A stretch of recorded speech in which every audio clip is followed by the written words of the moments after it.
Little by little, I've been getting first-hand experience shooting with vintage movie cameras to build up enough confidence to try more challenging aspects of old-school filmmaking. But when two of my closest friends graciously approached me about possibly filming their vintage-themed wedding, they requested something that is quite possibly the single greatest challenge I've ever faced so far. Could I shoot their wedding in color? Today, I'm going to share that experience and the reaction my dearest friends had to the results. I'm like sweating because I'm nervous.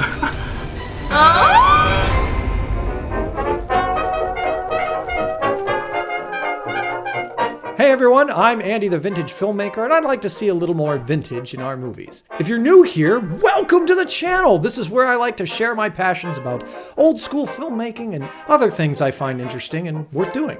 If you're into that sort of thing, well, be sure to subscribe and let me know if there's something you want me to cover more in depth on this channel. So as I mentioned before, I was approached by two of my closest friends, Kellie and Dave, who have an amazing channel of their own called NewRetroDave. Hello everyone, this is NewRetroDave. Possibly one of the best names for a channel ever. Please go check them out. Dave and I go way back, having worked together at the same awesome production company for so many years, and still do every so often as freelancing allows. When discussing the vision for their vintage-themed wedding, Kellie and Dave were curious what it would take to go full nostalgia and immortalize the day on 16mm film, which got me super excited to say the least. You can always shoot digitally and use filters later, but as it's often said, nothing looks more like film than film.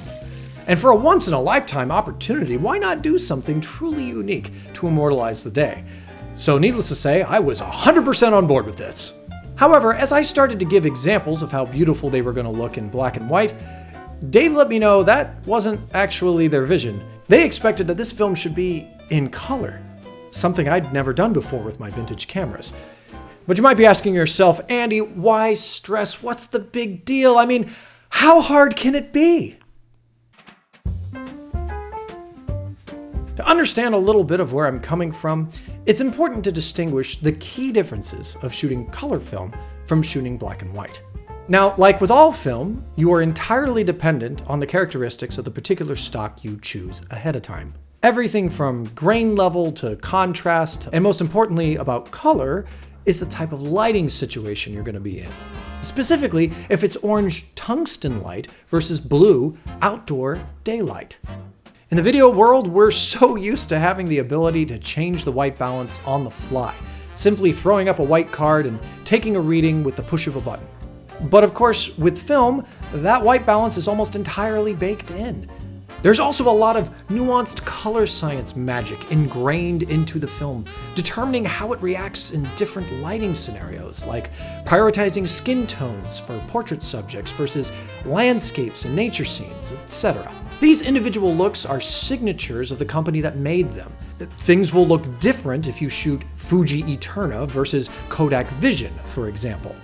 It's a long and incredibly detailed story I just don't have time to get into right now, but in a nutshell, in the early days of old Hollywood, contrary to popular belief, color viewing was intended from the start, in some cases with artists hand-painting each scene frame by frame. In the silent era, it wasn't unusual at all for films to be tinted to add emotional context to a particular scene, such as a blue tint for sad or nighttime scene, or a red tint to evoke excitement or danger. But the standardization of shooting, developing, and distributing full-color film proved to be one of the most elusive technological challenges for decades. Color film as we know it started as two-spectrum red and green, using color filters, first demonstrated by Technicolor all the way back in 1916. This additive process meant in order to watch the film, two separate strips needed to be projected at the same time, with a poor projectionist constantly making adjustments to keep the two images aligned. No surprise, this process didn't stick around. A simpler subtractive process was developed and in use in Hollywood by the late 1920s, giving the films their distinctive two-color look for the next decade. A three-strip full-color process was ready by the 1930s, but it was stalled by the Great Depression. However, thanks to folks like Walt Disney, full-color films were all the buzz for audiences everywhere. The final 3-strip Technicolor process was an order of magnitude more expensive and more complex than 2-color, requiring huge, bulky cameras, the size of refrigerators. Even so, the movies created with this process became world famous and are still adored by audiences to this very day. Meanwhile, Kodak in the background was developing their own processes for subtractive color film called Kodachrome, first as 2-color in the 1920s, and then 3-color as early as the 1930s. By the post-war era, the average consumer had access to state-of-the-art full-color film for their amateur movie cameras, including cameras like my 1940s era Bell & Howell. This brings me to making the decision on which film stock would work for me for this particular shoot. So the first thing I needed to know was where we were going to be filming, specifically indoors or outdoors.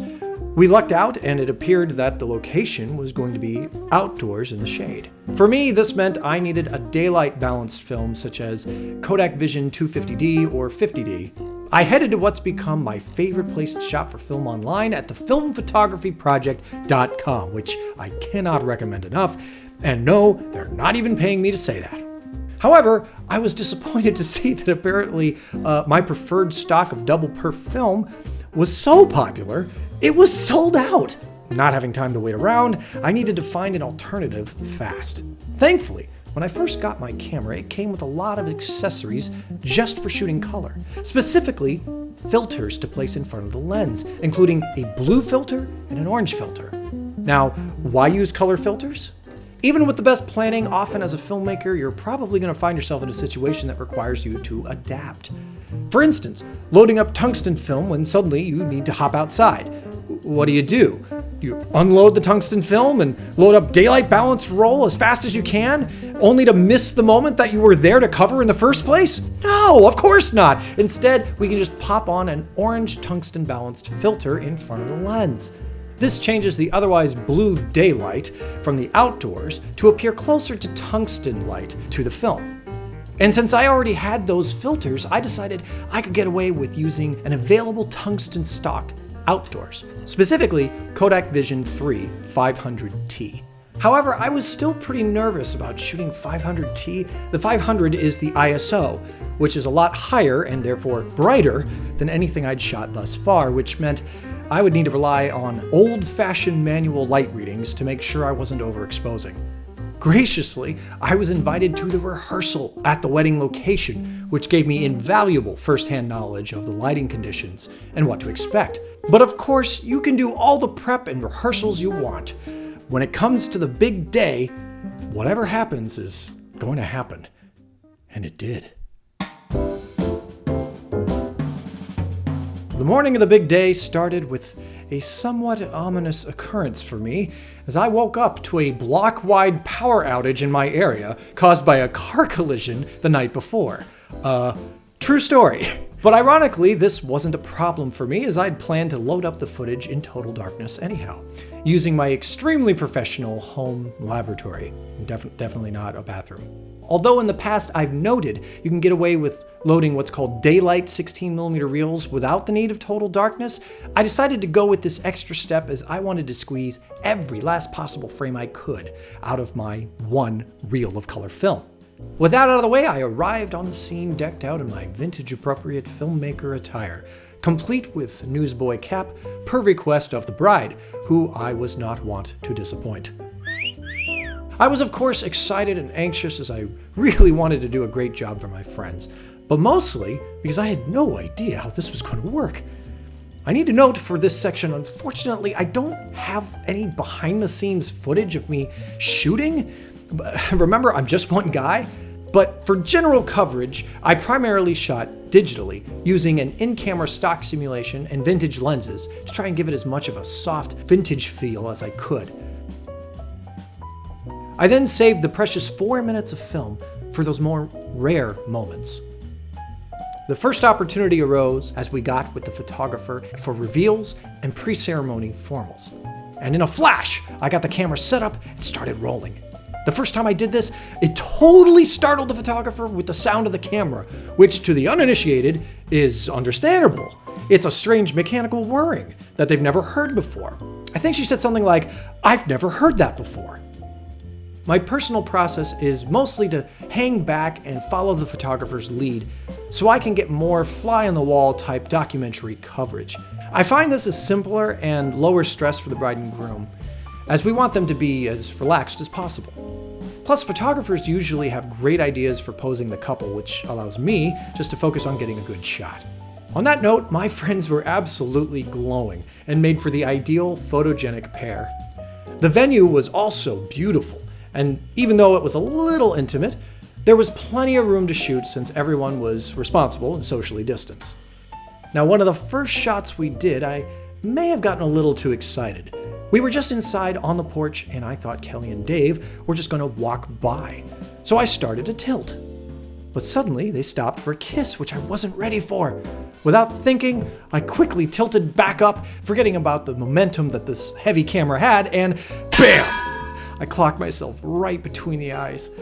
We all had a good chuckle as I tried to brush it off and keep going, but then all of a sudden, Kellie looked up at me with genuine concern and asked, "Are you okay?" I hadn't realized at the time, but there was a huge red welt on my forehead, and of course it was there for the rest of the day. There's so much I could say about how wonderful the event was, but suffice it to say, I could not have been more honored to have been there. Finally, it came time to send off the film to be developed and processed. So as I started replaying the events of the day in my mind, I began to get really worried about the outcome of the film. Unlike my usual film shoots, this was a completely uncontrolled environment that kept me constantly needing to adapt and make changes on the fly. I wish I could say I was completely confident about every single decision I made, but everything happened so fast I just didn't have time to think. It was my agreement with the bride and groom that if for any reason the footage was somehow unusable or otherwise disappointing, that I would take full responsibility and eat the cost. So I had a lot riding on this personally. As I got the call that the film was ready, I was genuinely nervous to show it to the bride and groom. In my last post, I wound up filming my reaction to seeing my daughters on film for the first time, which went over pretty well. So I figured, well, why not do that again and try and get a reaction from my friends seeing themselves on film for the first time. However, wanting to check the quality of my work, I decided to watch the footage ahead of time, and to my utter disappointment, there were, in fact, issues. Many issues that were all my fault. Shots were out of focus, sometimes overexposed, just fundamentals that I knew how to do, but in the heat of the moment, I just rushed through. So when it came time for our video call, I was terribly insecure about everything. This is not a bit. I was really concerned about how they were going to react and was preparing myself for the worst. So with that said, here's how it went. And here we go. Hey guys! Hey! Hey Andy. How y'all doing? Great! Doing How are good. you doing? We are very excited to see the film that you shot at our wedding. We haven't even seen footage from our wedding yet. I am actually super nervous because I haven't really seen a lot of things shot in film, so I don't even know what to expect. I know when I first saw film that I shot, developed, and whatever, it was just really cool to see, Yeah. and I just wanted to kind of see what you guys thought, if you think it's as cool as I thought. But if you guys are ready, why don't you go ahead, click that link. I think we're Okay. ready. Okay, I'm gonna click the link. I'm like sweating because I'm nervous. Oh, here we go. Oh my god, this is gonna make me cry. God. No way. Oh my god, this is gonna make me cry already. Andy is like 5 seconds in. Oh my god. Wow. Look at you. Oh my god. That shot. That is it. Oh my god. Wow. Oh, my parents in there doing the mysteries. This is iconic. Wow. Oh This my is god. so surreal. Man, my brother and my family, like, they're gonna freak out. Oh my god. Yes. This is great. Yes. Oh my The god. group shot.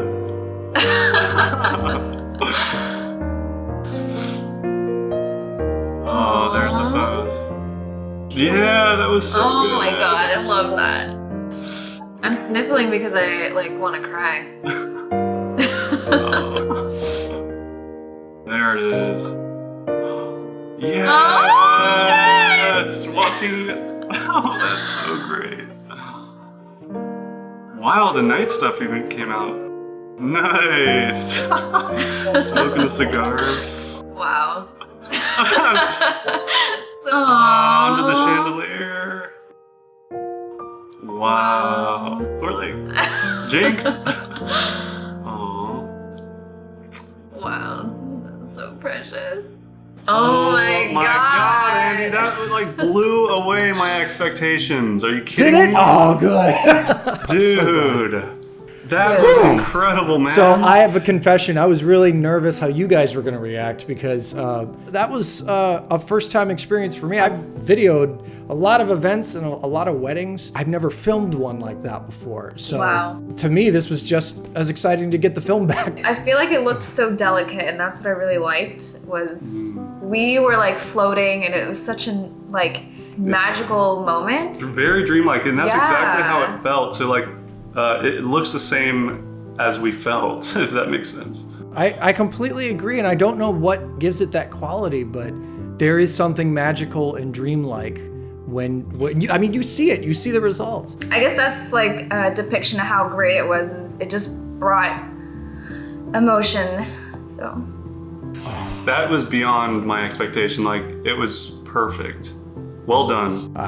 It's all in your efforts, my friend. I'm there to just capture the magic, and you guys delivered the magic. So I'll take that.